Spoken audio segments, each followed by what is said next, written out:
Hi, I'm going to read another story today. This one is called The Book That No One Ever Read. It's by Cornelia Funk. I think this is a funny book because it pretends that every book in the library is a person with a personality.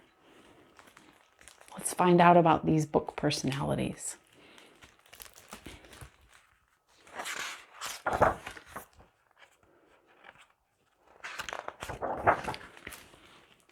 Every book longs to tell its story.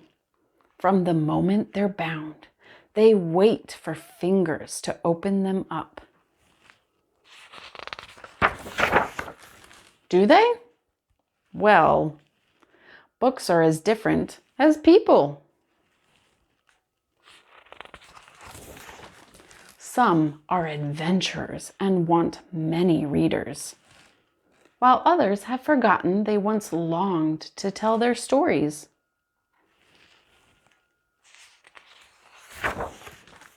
The library Maury lived in was full of such books.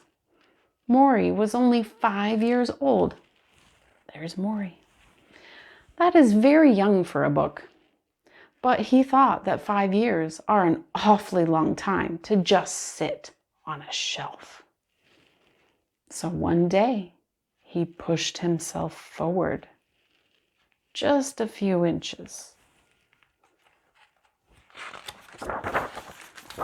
"And where do you think you're going?" asked Victor. He was very proud of the gold on his spine. "Yes, what are you doing?" asked Jane.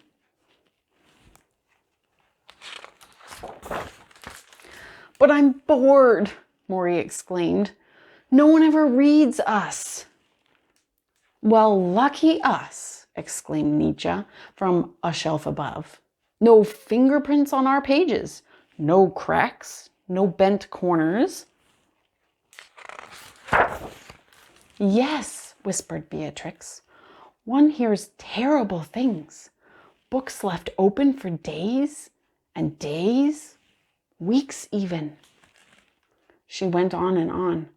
"Pages smeared with coffee and chocolate?" The others moaned after each sentence. "Okay, that's terrible," said Maury.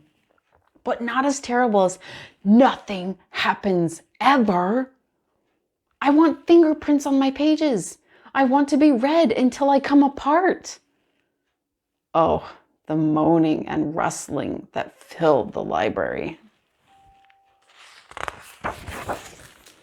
"Quiet, all of you," shouted Dumas, who claimed you could learn fencing just by reading him.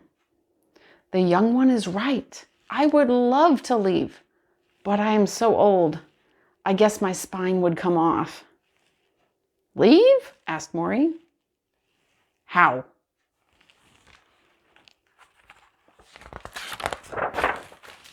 "Well, why don't you jump?" Victor said. And before Maury could say, "Wait," Victor pushed him off the shelf with a little help from Jane. Luckily, Maury landed on his back. The other books stared down at him in horror. Well, actually, some of them looked quite pleased.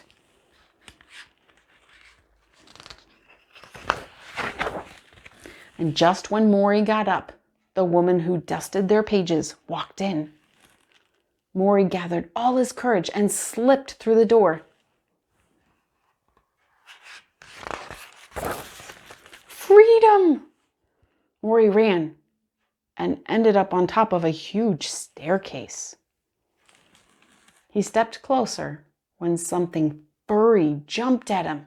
Something furry with claws. And Maury fell.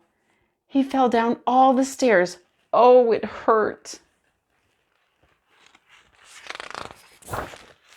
He landed in front of 2 slippers, and suddenly there were fingers and eyes.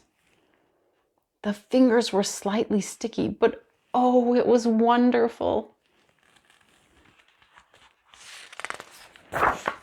The fingers wrote a name on Maury's first page, and the eyes read all the words he'd kept for so long inside.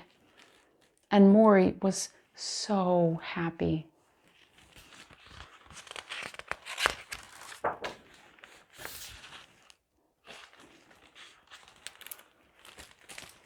That's the end.